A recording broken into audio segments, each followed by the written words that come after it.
From the Dallas On Air studios, beautiful Dallas, Texas, this is Fulfillment here on DallasOnAir.com. And now here's your host, the Vegabomber PJ Dunn and the film samurai Carlos Salinas.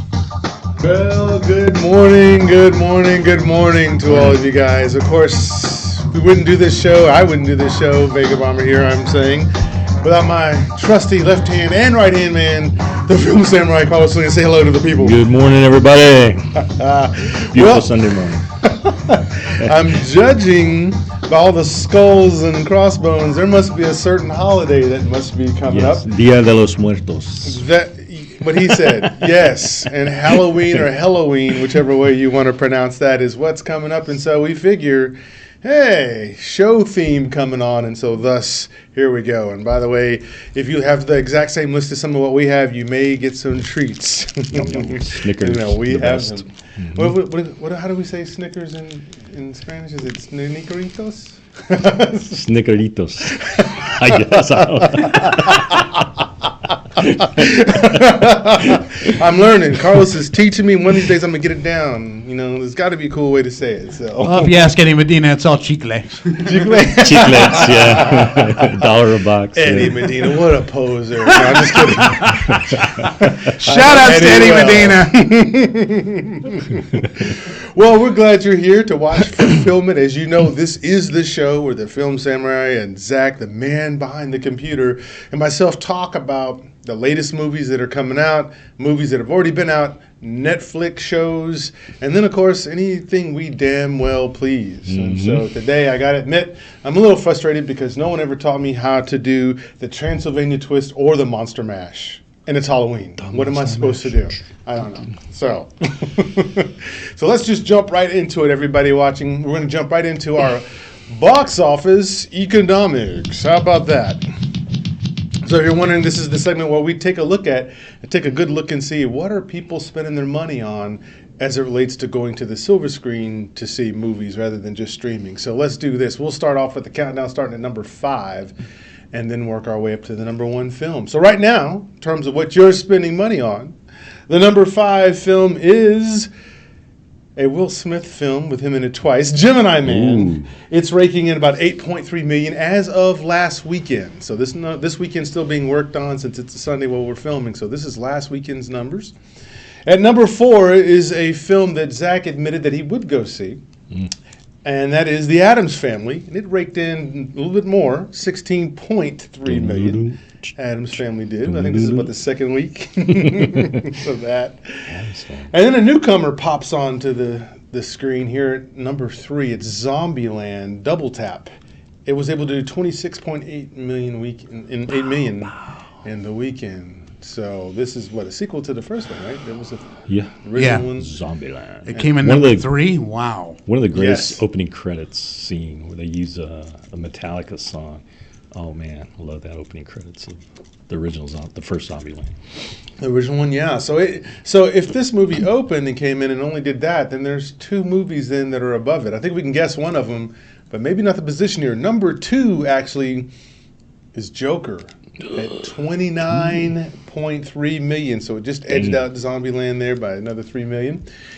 But the movie that's number 1, the movie that everybody decided, let's get in the family van, wagon, whatever, and let's head down there. Before you do that, I want to congratulate the Joker movie for becoming the number 1 R-rated movie of all time.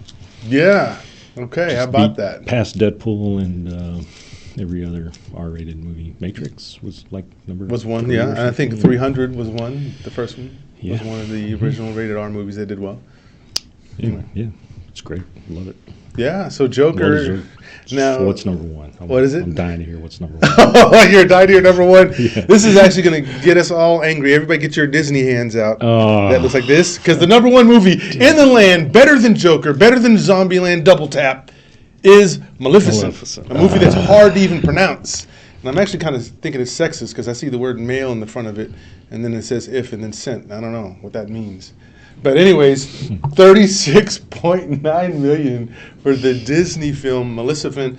I guess what this means is that people would rather look at Angelina Jolie with the makeup on than look at Joker with the makeup on. I don't know. That's crazy to me. But That's the box office economics. What do you guys think of that? Is this a surprise? No. What do you think? No, Disney can put out a turd and people will go see it.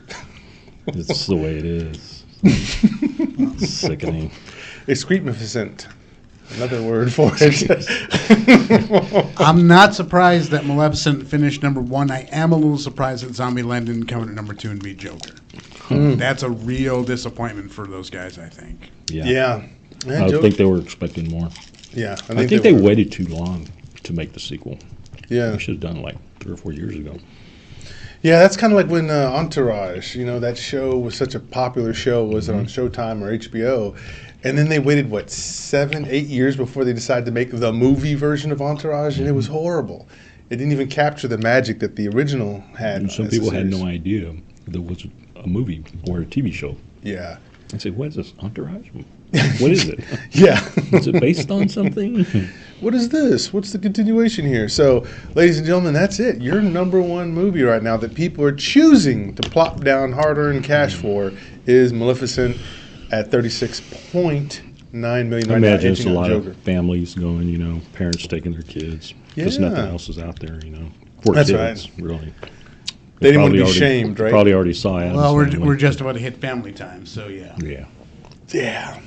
Yeah. Disney has that down. They got that market cornered for sure. So let's go ahead then and jump into our next segment, which is the picks of the week. So in this segment, what we're going to do is tell you about the new movies that are coming out for this week, and then we'll tell you, based off of the synopsises and our thoughts about it and what we may have heard about it, the scuttlebutt on the street, we'll tell you which one we think we would go see in the movie theater if budget's not a problem, and hell, if you have time. So we'll look at it. The picks are, and I'll name them first, and then we'll dive into them. Here is your picks for new movies to try to go see this weekend if you can stay away from seeing Maleficent if you want. That would be Black and Blue, Countdown, and the Current War Director's Cut. Now let's start with Black and Blue first, since we mentioned that. So Black and Blue, this is an action drama crime. It's rated R. It's about an hour and 48 minutes. The director is Deon Taylor. And it stars a couple of people you might know. It stars Naomi Harris. So you might remember her as one of the Bond girls. And was it Spyfall? Naomi Harris played Eve. 28 Days Later. 28 Days Later. Mm-hmm. It also has Mike Coulter, who you know from being as Luke Cage.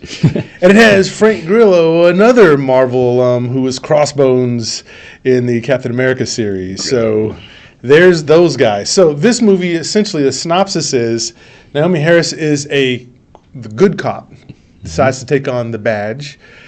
But she happens to have a partner who's on the, shady side, and she happens to witness something at the hands of the police. So what do you do when you're a police officer and you see something that ain't right, yet you can't do anything? So the whole movie follows how they're now going after her.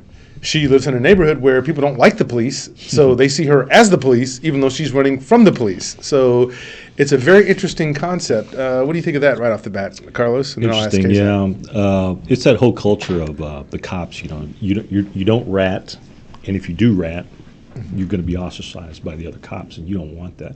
Mm-hmm. The police are a brotherhood. I think they're more of a gang. Sure. They're very violent. They use their power willy-nilly. They'll gun down innocent people. Mm-hmm. It's been happening here locally. Cop was called on a welfare check and basically shoots a lady through the window. Yeah. That happened out in Fort Worth. Yeah. So yeah, there's corrupt cops. But yeah, there's good cops too. It's too bad. And I heard an interesting interview with Naomi Harris about this on NPR. Mm-hmm. And this is her first starring role. And that's the lead. Yeah, a lead. Mm-hmm. And she said she never wanted to be the lead. She wanted to be the second supporting actor. Yeah. And she didn't know why. She had that fear. She didn't want that pressure, I guess. But once she did this movie, she says, yeah, I want to be the lead all the time. It's good to be the lead. Yeah, but they asked her about the police and stuff, and she said, yeah, it's too bad when the police see something, they should stand up more against, the corruption and the bad things that are happening. More police should do that, and I absolutely 100% agree with that. Yeah, this is going to be a very interesting movie out of all these three picks. In fact, I think it's the the other one's also serious, but this one is one taking into account of what's happening right now in today's time. And so I imagine there'll be some people who probably shy away from this film because of that, because they're like, I don't go to movies to hear about reality.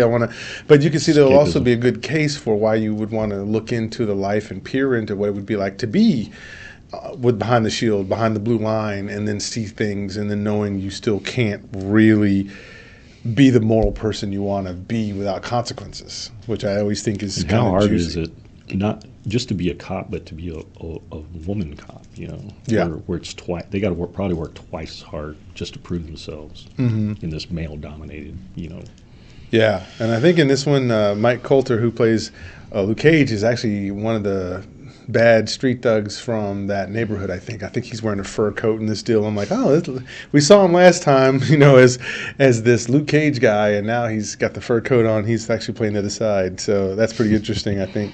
And I think also Tyrese Gibson is in it as well, the model turned actor. So he's in this.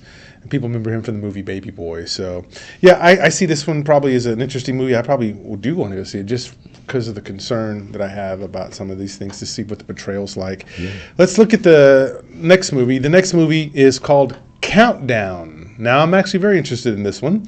This is a horror / teen thriller / comedy. So I want to know what a teen thriller is. Is that just killers that are teens, or serial killers that are teens? It's PG-13, so I guess you can't get your hopes up too high. But it's only an hour and 30 minutes of your time, so it won't take a lot of it. The director here is Justin Deck. It stars some people you may or may not have heard unless you're on that teen set watching CW. So it's Elizabeth Lyle, Jordan Calloway, and Talitha Bateman are the starring actors in this. So the synopsis for Countdown. Actually, here's why I'm interested. So it's about an app that once you put it on your phone, it can tell you when the day is that you're going to die by the hours and the minutes and all of that. So people are downloading the app thinking, oh, that'd be kind of funny. That'd be kind of cool to see what that says. And so for some people, it says 63 years and da-da-da-da-da and da-da-da and some change, right? But for some people, it says 2 hours and 15 minutes. And now they're wondering, is this real, or is this a joke, or how is this going to happen? So in the film, in the trailer, what you see are people it says like 28 seconds after they download the app. And so immediately they start looking around. Is there a car coming? Is there, somebody following them, right? And so with that premise, I'm kind of interested to see what that's like. So, and that makes sense. Maybe this will be like that one movie. What was it called? There was a movie where they used the app to try to find the kid that was missing. Oh, yeah. And I forget the name of that. Missing. Was it called Missing? Yeah. I thought that was brilliant. And it was low budget, but still the concept was able to carry it over. So Countdown, I think. What do you think? It sounds interesting. It's probably not, I'm not the demographic to see it, but, when it comes out, say on Netflix or something, I'll definitely check it out just to see the concept. Sounds interesting concept. A lot of unknown actors apparently, so you're not kind of distracted by a named star or something, because some movies, they come out and then you see a star in it and then you only concentrate on the star and what he does and how he acts. I think movies sometimes are more effective when you have a lot of no names, and so you get into the story more, right? So, sure. What do you think, Hazak? Would this get you to go out to the theater? Final destination for your cell phone. Yeah. One missed call? No. One missed movie? No. Just no. Zach knows how to break it down. I just don't care. I guess you could. Teens looking at their phones. If I want to see that, I'll go to any mall if they exist. Yeah, just go to Hot Topic and you see almost all of them. But there we are. And there we are. I don't care. The kids weren't already obsessed with their phones, right? A bunch of kids staring at their phone for an hour and a half. That's not exciting. And how much you want to bet if they actually came out with that app, how many millions of downloads it would be? Oh, my goodness, yeah. Can you imagine? There'd be a ton of them, for sure. Yeah, I was trying to think about that when I heard about this. I'm like, couldn't you just, not download the app? I mean, wouldn't that be the one way? Now, if it forces itself on you and makes you do things like Facebook ads or whatever, that'd be one thing. But if you have to yourself download it, and I don't know, you kind of maybe get what you get, right? I can just look at my Fitbit stats and know what the hell. No. I'm going to have a heart attack in 3 days. What if Mark Zuckerberg put it in all the back end of Facebook's? Well, based off of how much you post, we can tell by... That was Countdown. Let's look at the third one. And the third one for our review this morning to take a look at is called The Current War. Now, you might think of current war as in the present time current, but this means current is in electrical current. So this movie... it's not like the river currents? Or River Current, yes. This is a movie that's a biography / drama / history. So you history buffs like myself, you might like this. PG-13, however. So only Black and Blue only one had the balls to go R, I guess. The rest of this is PG-13 today. They are an hour and 47 minutes. The director is Alfonso Gomez-Rejon. And the stars are Spider-Man, Tom Holland, Benedict Cumberbatch, Doctor Strange, Nicholas Hoult, the Beast from the X-Men, and Zod, Michael Shannon, is in this film, along with Matthew McFadden. So it's interesting now, when you look at movies now, there's so many superhero films that you can almost just call them out by their superhero name when you see them because it's so ubiquitous to have them. But The Current Wars, here's the slight synopsis, Carlos, and you tell me what you think of this. So this is a true story, or based on a true story, of the race between... Mr. Westinghouse, and Thomas Edison to get the first. And Tesla. And Tesla, who worked for the AC side, right? Because one was AC and one was DC. And I believe Thomas Edison had the DC side of how he thought electricity could work, and they were presenting AC. So basically for the kids, this is Avengers versus Justice League. But anyway... DC versus Marvel. Right. So what we have this one group of guys, that Thomas Edison's side, that says, we can champion this is how we can do it. Then we have the other side that says, well, but we could do it on a grid and make it massive and do more, and it could be money, and it could do all these other great, wonderful things for society rather than just an invention to turn on some light. So in that, here's a race and a rivalry going on at the same time to see who's going to prevail in that. So what do you think? Is this something that would get you to go out to go see? Yeah, I like history, movies based on history, and I always thought that particular dynamic between Tesla and Edison was kind of fascinating. They even used it in the movie The Prestige. It was kind of in the background, but Tesla was kind of a character in the film, played by David Bowie. But yeah, he had an idea, and there was a book I read. It was a novel, but it was also a historical novel, and it also had in the background that history of Tesla and trying to get. He wasn't as good at marketing as Edison was. Edison was good at the politics and getting his name out there and meeting the right people, and so he had an advantage there over Tesla. And Tesla was looked upon as a foreigner, Nikola Tesla. So yeah, I definitely interested in seeing this, and the cast is amazing. Absolutely. But I hear this movie, they shot it like 5 years ago. And it's barely now coming out, and probably because of the director's cut, there was probably some studio interference. Wanted a certain way, didn't know how to market it or whatever, and then so they finally came out with this director's cut. So we'll see. Okay, Zach, what do you think? You into history? I'm into this story. It's a particularly interesting story. Nikola Tesla, who was out of his mind, versus Thomas Edison, who was a complete asshole. Don't get me wrong on this, but it's an interesting race to see who gets there. I love the casting on this. What is it? Shannon's playing Edison? Shannon's playing Westinghouse. Okay.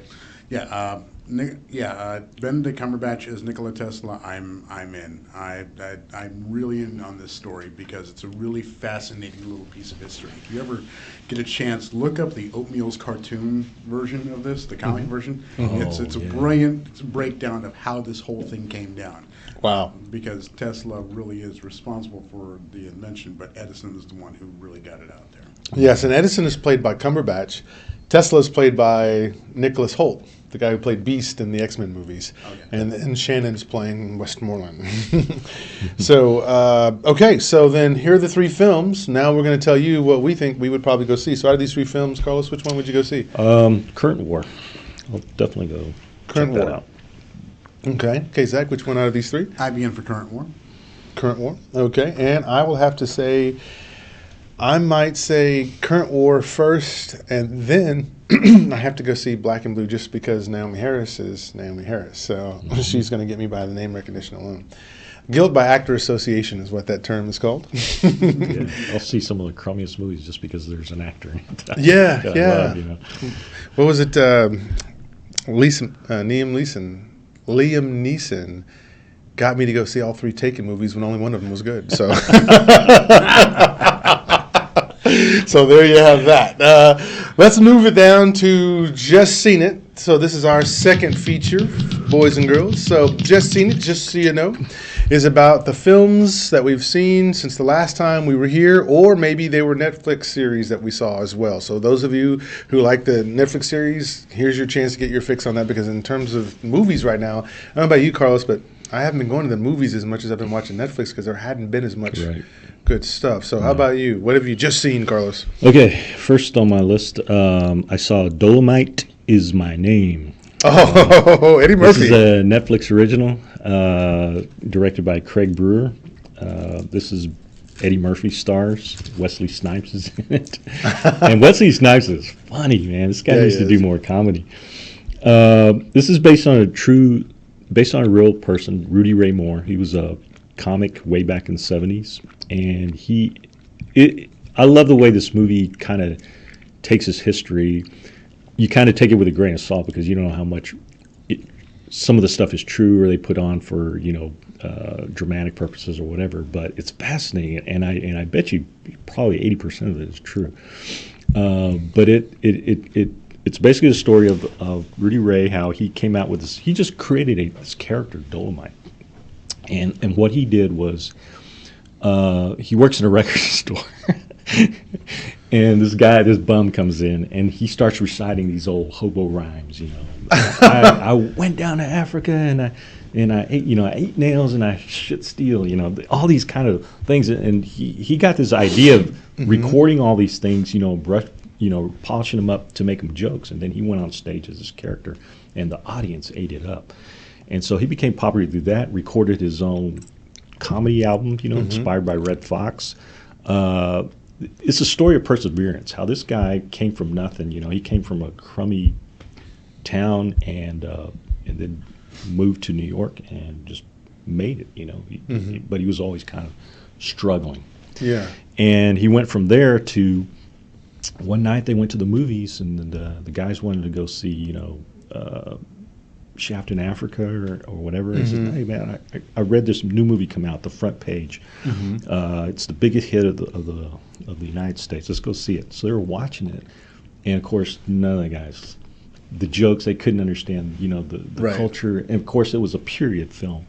Front page is, about the newspaper business back in the 30s or something. Yeah. But he was looking, and it's a nice little scene where Eddie Murphy just kind of turns around and he's looking at the light coming out of the projection room. Kind of like on our logo. Yeah, exactly. And he comes and he just gets this idea. He says, "Guys, I want to make a movie. I want to be in a movie, and I want to get everybody to see me." He wants that recognition, and so, and he does it. And he gets his crew together. He gets people to help. He hires like film kids from New York College, and he makes his movie, and he wants to make it in the style like Shaft in Africa or Superfly, those kind of films. He wants kung fu in it. He wants women in it, and all that stuff. Yeah, and he actually makes it, but when they actually screen it, they're laughing. It's like The Room. That movie, The Room, that Tommy Wiseau. It ends up becoming a big hit with black audiences because it's so out there. Yeah. So. He ended up making a few after that, but it kind of ends where it's the premiere of his first movie, and Eddie kind of passing the torch to another person, and it just had so many great moments in it. It's funny. Yeah. Eddie Murphy is fantastic in it. He's probably going to get some kind of, I don't know, Academy Award, but some kind of award recognition for this because he's just so good in it. Because people have missed Eddie Murphy. Yeah. When he has his smile, man, it's infectious. He's kind of like, you're grinning. I was smiling through that whole movie. It was just great. I enjoyed it. Yeah. So Mike Epps in there. Recommend it. Just go watch it. Well, Dolomite is a fantastically terrible film. Yeah, it just is, and to know the story behind it, to know that basically, I mean, this guy had no business being an action star. I mean, none. The kung fu is terrible. The acting is terrible. The movie itself is terrible, and you know the what? sexy is terrible, and they made it like a comedy bit And where things are falling off the walls and pictures. Even the ceiling came down. It's amazing that this film got made. But the cool thing is that it's a blaxploitation flick, but it's one of the first times that folks of color are seeing themselves on film as the hero. Yeah, exactly. Yeah. Well, this is good because I know it has a lot of comedians in it. So Mike Epps is one of them. Yep. You mentioned that the turn that Wesley Snipes does is pretty comedic in this one. I think Loretta Devine is in it as well. Wesley Snipes has always been funny. I mean, you go back and watch Demolition Man. You go and watch New Jack City. He is pulling off one-liners like no one's business, He's man. got time. That's true. Yeah. That's true. Yeah. I guess that's what needs to happen. From Key and Peele. That's right. Key's in it. Yeah, he's in it as well. Now, was it Keegan? Yeah. He plays a writer. Yeah. Well, if everything else is going back to nostalgia in the 80s, why not Eddie Murphy? You know, why not Wesley Snipes? I mean, it's a perfect vehicle for him because he's in his element when he's on stage reciting those insults and things. It's just perfect. Well, Rudy Ray Moore was perfect for his time. And he was perfect for his time. Yep, exactly. So he changed with the times. He just did everything. The second movie I saw was The Lighthouse. The Lighthouse. The Lighthouse. This is a Robert Eggers film. This is his second movie after The Witch. The Witch, yeah. The Lighthouse is something else, man. I loved it. This is a black and white film. It's shot on 35 millimeter, and they must have found old black and white 35 millimeter like they used in the old days, in the old movies.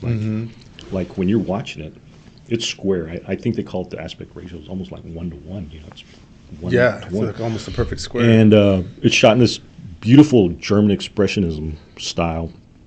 Everything's shadows, and scenes are lit by candles, and the dialogue is incredible. There's some beautiful scenes of just Willem Dafoe stars in it. He's this old, cantankerous, heavy bearded, and lighthouse keeper, and his partner or his aide or whatever you want to call him is Robert Pattinson, and he's got this big mustache. And, it's real dreary. The house they're living in, and it's this huge house, but for some reason both these guys are in one tiny room, 2 little cots with a pail in the middle where they can take their piss. And it's there is just these 2 guys living together, and Robert Pattinson is not a drinker. He doesn't drink, but he once Defoe's character gets him to start drinking, man, then it just turns into a nightmare, man. It just there's all kinds of hallucinatory scenes in it. He's up in the light. Defoe only wants to be the one that can, handles the light, because for some reason he gets like hypnotized by it. It has this kind of power over him almost. And it's just like a nightmare, a living nightmare.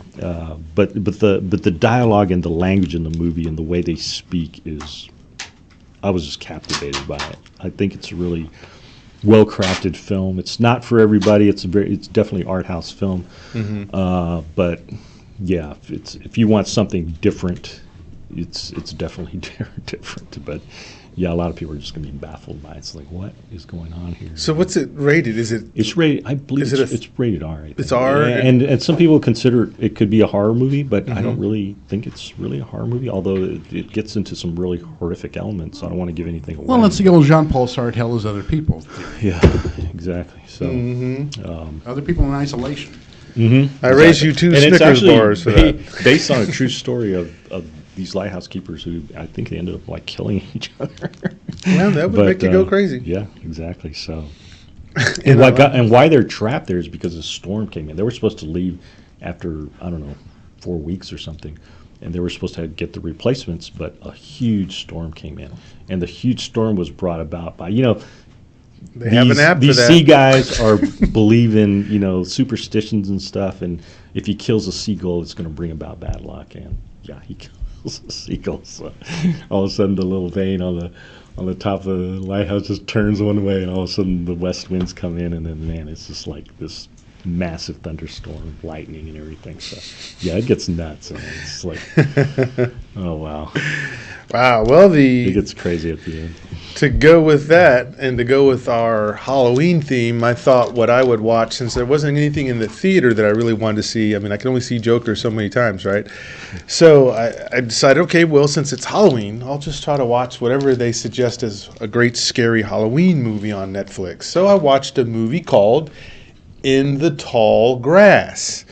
Now, the synopsis is that there's this field of very tall grass across this old abandoned church. And what happens is when people drive by, if they stop by there, they actually hear voices in the tall grass. And it's the sound of a boy's voice saying, help me, I need your help. And so people, being good Samaritans, kind of, stop working on their car or whatever, and they start to go over there. And then other people get pulled in because they see cars pulled off to the side of the road, and they wonder, hey, why is that car just sitting there? And so that's how this field, this tall grass, pulls people in. Now, this is taken from a novella written originally by Stephen King and his son. What's his name? Jonah Hill. Jonah Hill, yes. And so that's what it's from. And the foundation of this is pretty scary because it's when you go into a tall grass area, and no matter which way you turn, you feel like you've already been there before. So it has that whole Lost in a Maze effect. Plus it's claustrophobic, the way they shoot it, because you feel like the leaves are right on you. And then there's nothing but mud and drips of water and other things. And so it's just wonderfully crafted from the sense of it pulls you in. Because we haven't seen this before. We've seen all other kinds of slashings, killings, all this stuff. But now you're just up in this tall grass and you're in the weeds for real, right? So I was enjoying this film probably for about the first 35 minutes, and then like a petulant child that wants what I want at the moment I want it, I got mad and I was ready to throw things at the screen. This film does take a dramatic turn. It has Patrick Wilson in, who you remember from The Conjurings, right? And he's the only nameplate person. Night Owl. Night Owl, yeah. But the difference is that it just takes this weird change in it. Instead of it just being that you're in this field, it now becomes about this rock, this giant rock that's there that has supposedly some powers that maybe creates things that makes people freak out, I guess, or whatever. So it starts to go down this weird path, and Patrick Wilson starts to become a crazy guy, but like in this other spiritual sense, I guess. And I was just like, why? Why couldn't we just have like the grass just trip somebody and chew a person up, right? Like, is the crabgrass going to have to chew somebody up today, right? Like the ruins in that movie. Yeah, but no, like not the trees here. in Evil Dead. Right? Not here. In this movie, trees. they just decide, let's just take this full-on and weird and insane. And some people might like it. I'll leave that out there. Some people might like that odd twist of space rocks and stuff, but I was sitting there going, no, from what you had originally set up, it was wonderful. And after a while, it gets so boring because you get tired of watching them wander around in the grass. And it's like, okay, y'all can't get out. There's no way you can't figure it out. There was one great scene, though. I was with a pro. I'll tell you this one great scene. And if it makes you want to go see it, then certainly you can watch it whenever at your own risk. There's one scene where, to illustrate, which I thought was brilliant, Carlos, you'll love this. And I think you too, Kazak. They scream, the person's name, Luke, or, Eddie, and it sounds like they're close, but really they're not. And then when they are standing very close to them, because it shows you a top view, their voice sounds like it's way over there, so they can never get a fix on what the person is. So they get smart, and I love it when people do smart things in a deal. So they say to each other, you jump up and I'll jump up, and we'll try to see if we can see each other on the count of 3. And it was interesting because they jump up, and it lets them see each other. And then he goes, wait a minute, we got to do that again. I didn't quite get the position. And they jump up the second time, and you can't see him, but you can see her. And I thought, oh, okay, that's good. I like that idea. That was different. But after a while of, you got about 2 hours of this, of them just running around in the tall grass and nobody find each other unless it's whatever, you just kind of lose interest after a while. But I tell you, it started great. But again, Stephen King's not known for good endings, So it's right? Children of the Corn Good Maze. concept, but Children of the Corn in a no maze. final Yes. Children of the Corn Maze. with somehow a twist on pastors is thrown into it. So that's Patrick Wilson's character becomes this guy that's, Stephen always had this subcontext of religion in the film, and it's definitely in there. So in the tall grass, if you're going to watch it, you can enjoy at least the first 35 minutes of it. So, and by the way, one of the people is pregnant. So that's another reason why they're freaking out so hard, because they need to get to her because she's 6 months pregnant. So that sort of thing. So that would conclude Just Seen It. I know we're going to get excited about some things that we've just seen, but now let's get to why everybody's watching. I've actually got a couple of things. Oh, I'm so sorry, K-Zach. Come on. Give it to us, brother. All right. So I have spent the last 48 hours watching terrible things, but I do want to kick things off with Zombieland 2. Okay. Tell us. It does get a recommendation. I don't think you need to pay full price for it on the screen. Okay. That being said, it's a revisit of old tropes with a couple of new twists. Again, everyone is still brilliant, but again, I do believe that we were talking about this off air, that you're right, that they did wait a little too long to get this out, but there are some wonderfully funny jokes in this. You don't need to pay full price, but it is worth checking out if you like Zombieland 1. Do they say there's a post-credit scene? Yes. Oh, the post-credit scene is the payoff. Okay. I won't go into it, but it is the payoff. All right. All right. So on Friday night, I checked out on Shudder the Last Drive-In Halloween Hootenanny. Joe Bob Briggs returning for a mini marathon of Halloween, of the Halloween films, Halloween 1, where again, it's a movie that everyone's seen, but you're getting more details in it with him and, of course, Darcy the Miracle. Then they go into Halloween 4, which is actually a pretty brilliant horror film, and then Halloween 5, which is absolute trash.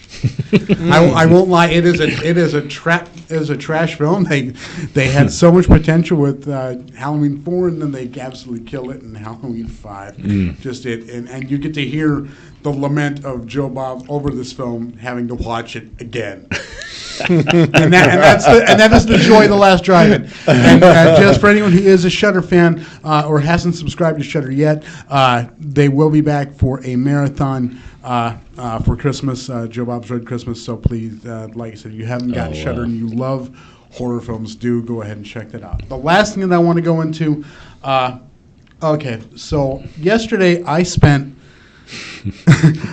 10 hours in a theater. Oh. What? 10 hours in a theater. What, the guy who doesn't usually go, when he does go, he makes it count. Go ahead. Oh, yeah. Dismember the Alamo, the AGFA 10th anniversary edition. Right. This is a thing where Alamos across the country, every major market does their own mini film festival. And it's all terrible. I mean, it's all terrible. Every Alamo has their own programming. This year, James Wallace and David Swindoll programmed 5 terrible films. Okay. They have a theme every year. They've done sequels one year. They did Takes the Universe Monsters. This year was Creepy Crawlies. I'm not a big fan of bugs or insects or snakes, and that's why we didn't get real great films. But again, it's wonderful to watch trash in a theater filled with people who like that same kind of trash. You got to see Spasms, Peter Fonda, Oliver Reed, and a giant snake, a Hong Kong horror garbage film called Centipede Horror, and that's just as video game horror movie. Oh God! This is straight out of stop action 70s. Oh wow! Giant plucked chicken poppets. I'm not kidding.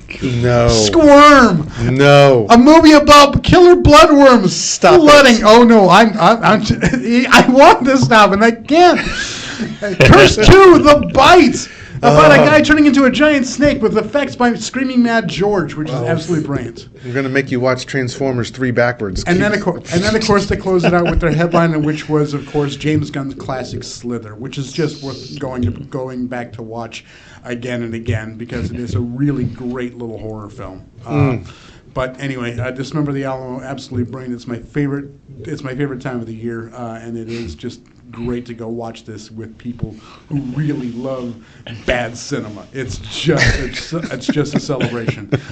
They do a couple of mini marathons throughout the year. This same kind of premise. They'll have one over Christmas. They'll have one in the summer, and I think they're bringing one more for the spring. So this is a really just fun time. Go check out your local Alamo, and of course Alamo Richardson. I did that too. I watched some bad cinema with people who loved bad cinema. It was called The Last Jedi. I don't know. Maybe it was me. I don't know.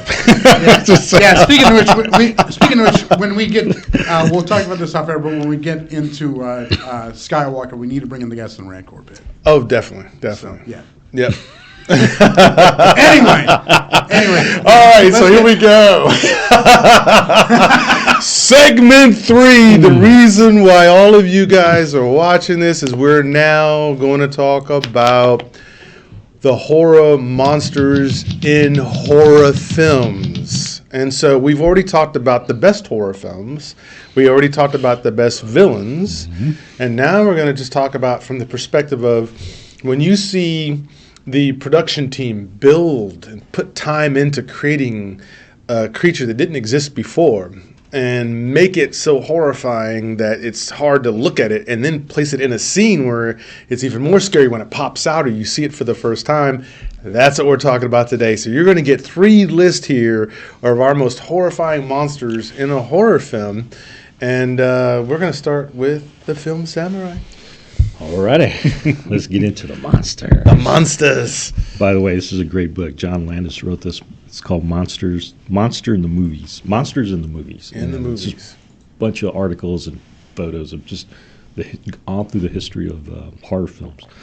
Okay, let's get into it. I'm going to go 5, 4, 3, 2, 1. Love it. My number 5 is Nosferatu. And this is the Nosferatu from the 1979 film by Werner Herzog. It's called Nosferatu the Vampire, and it's a brilliant film. I love the look of it. Nosferatu is the classic, like, horrible looking. It's not the Bela Lugosi where he's a count. This is demon looking thing. He's white. He's got pointed ears. Really long. He's got fingers. fangs. He's monstrous. If you saw Salem's Lot, it's that version. That's another film where they used him in. This is a really neat film. I love it. I love that old school 70s look of it, that real grainy, almost like a Hammer films. And maybe they shot it intentionally in that style. But, yeah, it's a great film if you've never seen it. My number 4 is Brundlefly, the Fly from David Cronenberg, 1986. Jeff Goldblum, of course, and Gina Davis. This is a great film, not only just because it's a horror film, but because it's a well-told. It's almost like a romance, almost, she falls in love with. Yeah, exactly.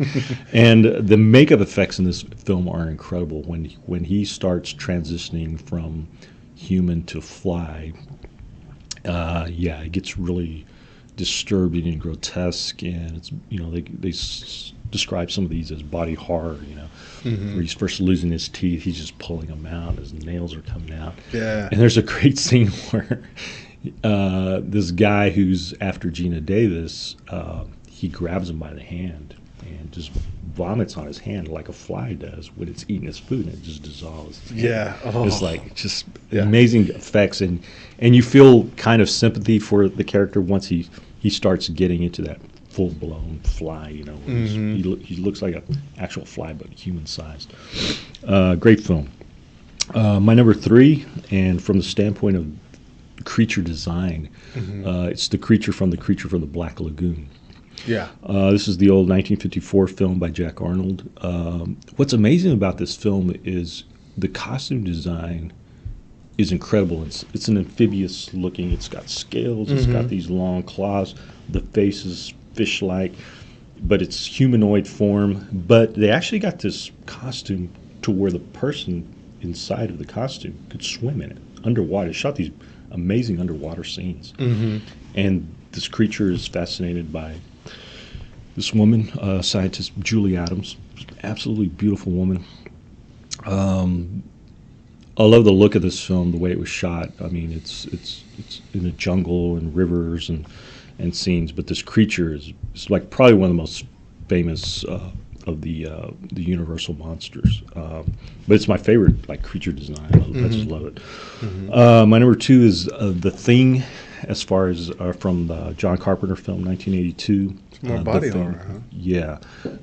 This one is great because the Thing takes on different forms of whatever it gets inside of. At one point it's inside of a dog.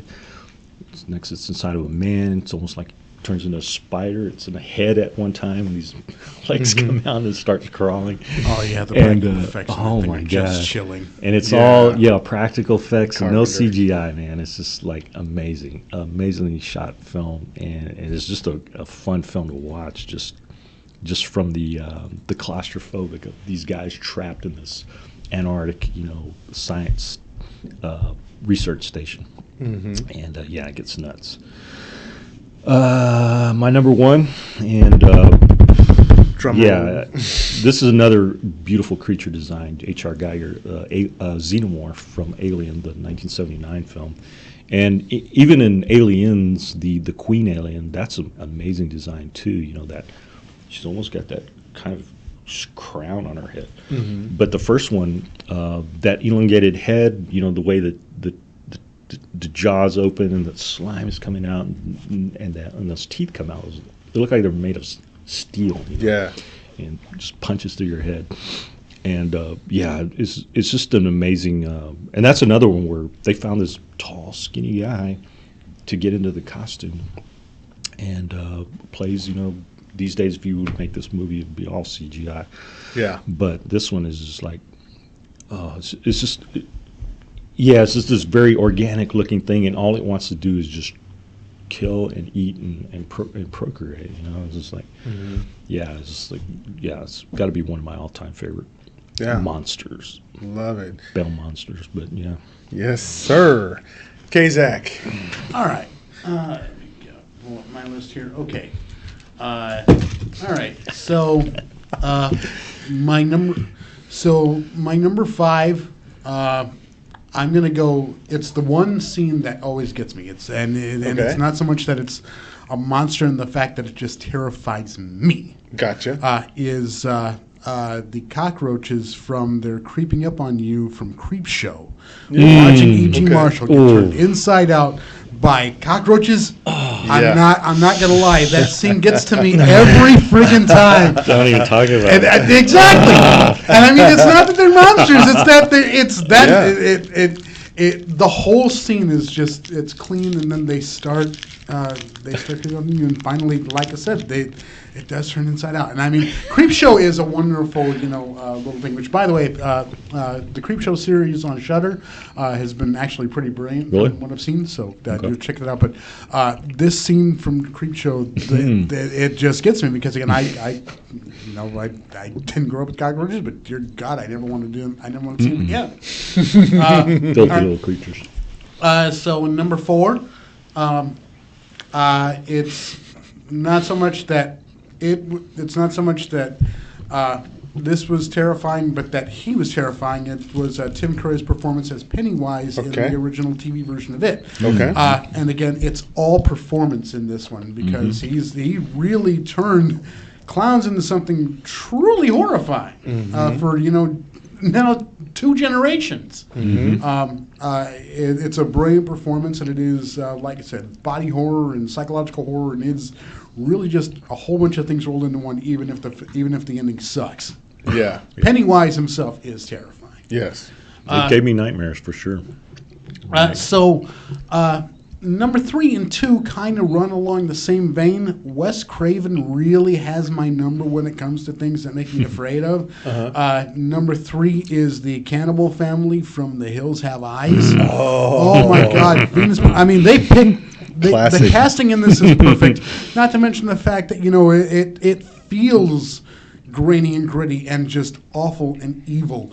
You have a family that's about to chomp and eat a baby, destroying a family and running down people at the same time.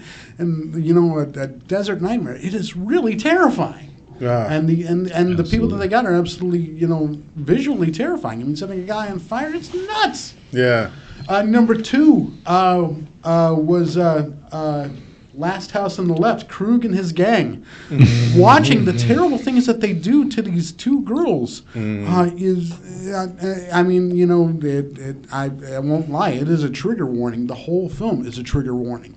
But, you know, but I mean, these people are very realistic when it comes to this brutal scene. And I mean, you know, in the 70s, of course, this was something terrifying, and, you know, innocent people getting hurt and, you know, left for dead. It's frightening, man. I mean, real monsters. Sometimes real people are more terrifying than monsters. Yep, truly. And number one, you know, possibly the worst thing to happen to cinema, in cinema screens.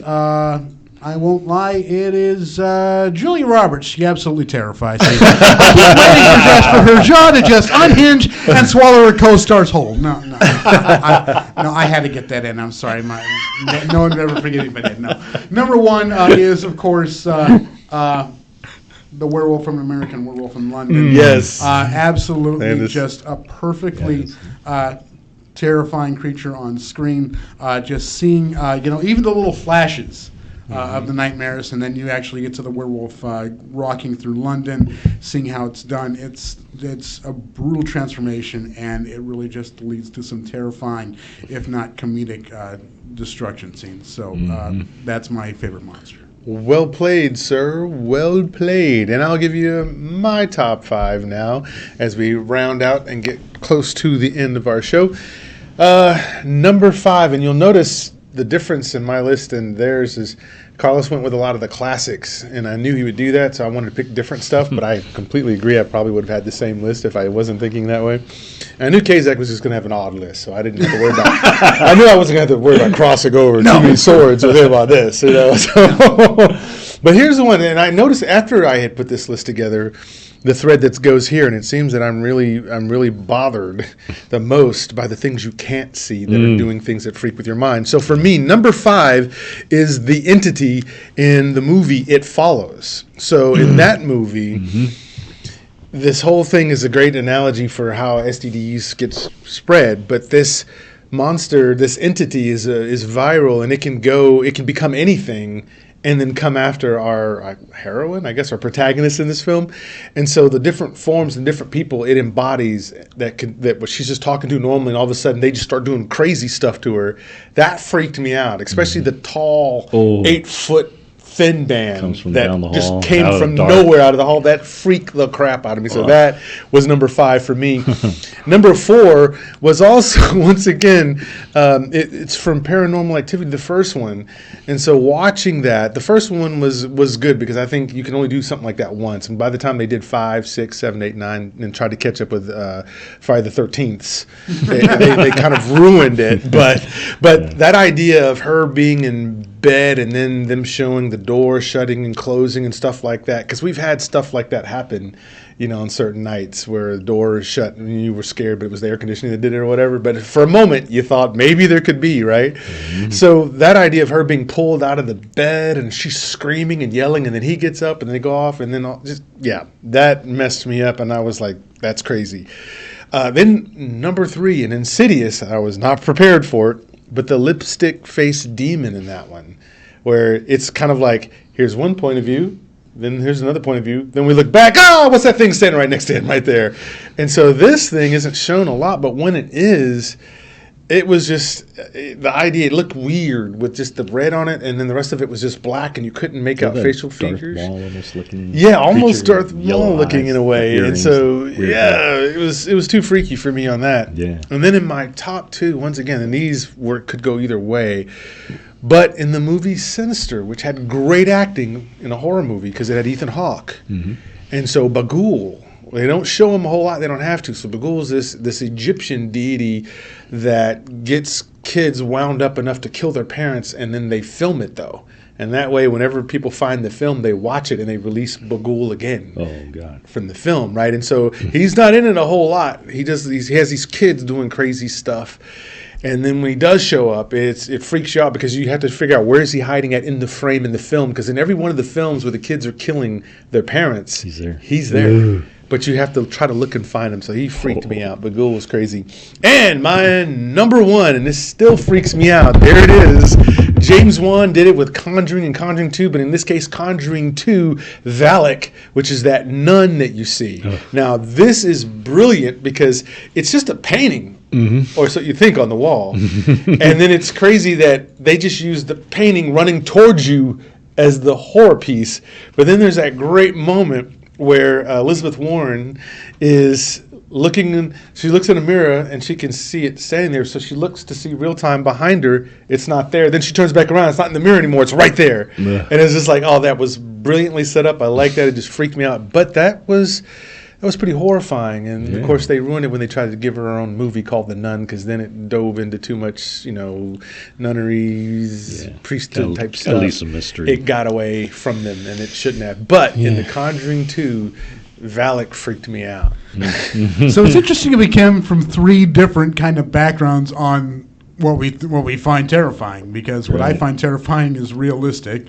What Carlos finds terrifying is the actual monster, and what PJ finds terrifying is all spiritual and ghost. That's very cool. Yeah, it totally is. Because I guess what it is I got desensitized to monsters because I know they're fake. I know there's a guy in there, so that kills it for me unless it's spectacular design. Yeah, but that's where I'm kind of coming from. Is like I grew up drawing a lot as a kid, so I appreciate the design of these creatures.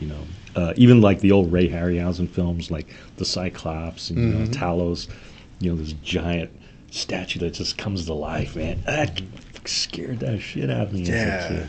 There was an old TV show. I don't know if you guys remember. It was Vincent Price, I think, and it was called Horrors of the Wax Museum, and it was about how all these different figures that were frozen into wax or created in wax, how at night, I guess, they would come to life, and they would. And I thought that was a great idea, and that scared the piss out of me when I was younger. So, but what did you guys think at home? What are your top 5 horrific monsters in film and horror films? Are they monsters that are well articulated and drawn very well, detailed and scary in the scenes that they're put in? Are they ghosts, or is it the absurdity of things? What is it for you? So comment below on Vegabomber channel or on the Facebook Live, and let us know what your top 5 monsters are. And until then, continue to go to movies, enjoy them, and then when you get done, you want to talk about them, come here to Fulfillment, because we will talk about movies with you. Carlos, where can the people find you? They can find me on Twitter at Film Samurai. All right. Zach, where they can find you? You can find me here every Sunday here on DallasOnAir.com. Talk Nerdy to Me Sundays, including the next show, The Vortex of Doom. Yes. And you can find me, the Vegabomber, on the Facebook page of the same name, the YouTube channel of the same name, Vegabomber, and also Instagram and Twitter. That's it. That's all I know. Sign off. See you guys. Have fun and be safe while you're being scary. Happy Halloween. Happy Halloween.